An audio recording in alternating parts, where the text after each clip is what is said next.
Good afternoon बच्चों। आज हमारे पास 5th क्लास का एक टॉपिक है रोमन न्यूमरल्स। आज हम करेंगे रोमन न्यूमरल्स, ठीक है। क्लास 5th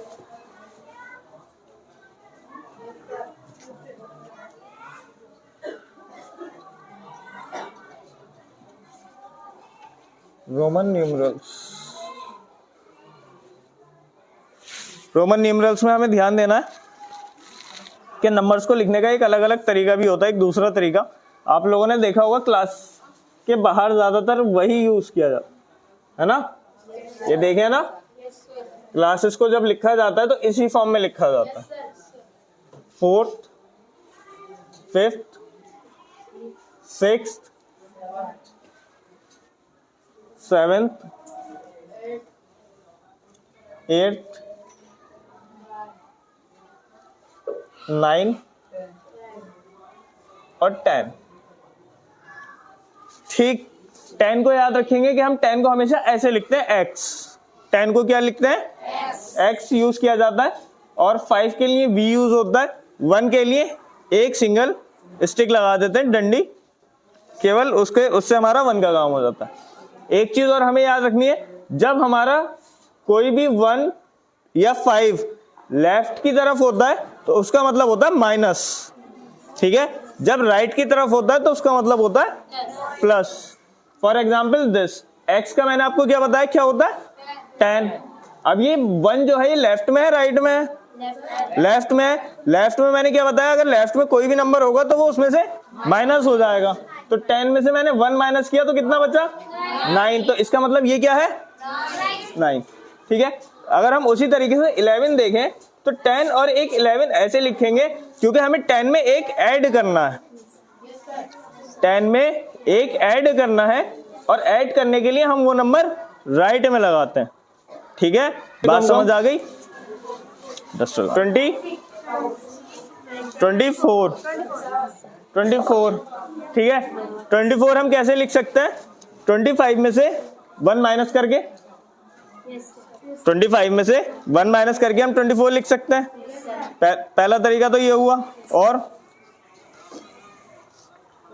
कोई तरीका बताना चाहेगा?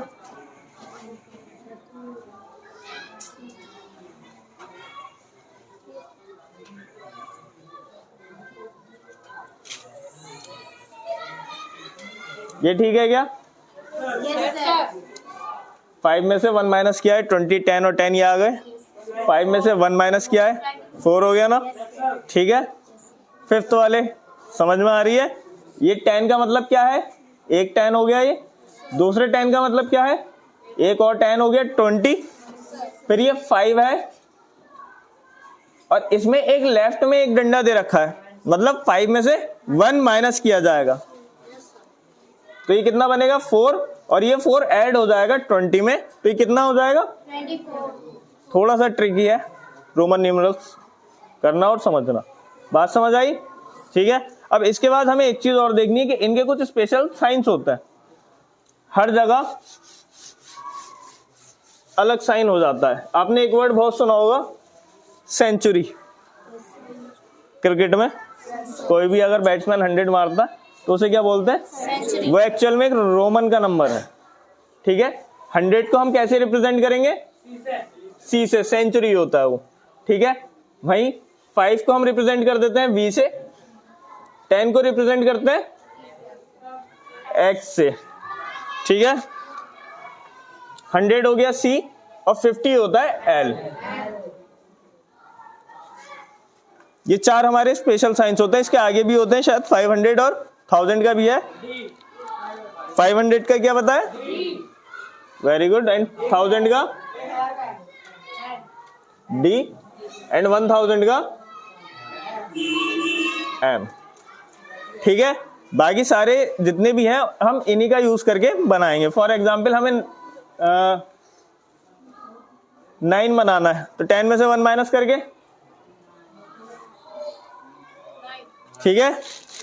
पूरी एक्सरसाइज आपकी इसी पर है। फिर पहले वाला क्वेश्चन देखो, बुक में देखो अपनी। पहला वाला क्वेश्चन जो है उसमें आपको बताना है कि कौन सा रोमन न्यूमरल है। पहला वाला जो दे रखा है वी मैंने काहे का बताया आपको? 5, तो इसका मतलब वो 5 है। दूसरा वाला देखो, v में v के बाद एक ऐड किया हुआ है तो वो कौन सा है? 6। Very good. ऐसे आपको सारे कर लेना है।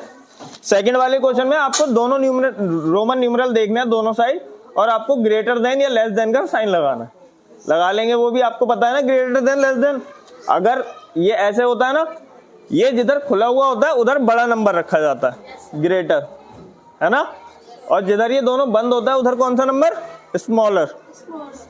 ठीक है, अब आपको दोनों देख लेना है कि कौन सा किस तरफ ग्रेटर है किस तरफ स्मॉलर है, और आप उस हिसाब से साइन लगा देंगे। क्वेश्चन नंबर 3 का है, क्वेश्चन नंबर 3 भी वही है ना, ग्रेटर देन और लेस देन का साइन। फोर्थ वाले में असेंडिंग ऑर्डर में लिखना है। असेंडिंग का मतलब होता है छोटे से बड़ा, वही रोमन न्यूमरल दे रखे हैं, आप पहचान लेंगे कि कौन सा है और छोटे से बड़ा कर देंगे। फिर डिसेंडिंग है, डिसेंडिंग का मतलब बड़े से छोटा, आप पहचान लेंगे कौन कौन से हैं, फिर आप बड़े से छोटे उनको लिख देंगे। Right the answers in Roman numerals. आपको कुछ नीचे कैलकुलेशन दे रखी है, आप वो करेंगे और उनका जो आंसर होगा वो रोमन में लिखेंगे। ठीक है, फिफ्थ वाले पक्का, कोई डाउट? ठीक।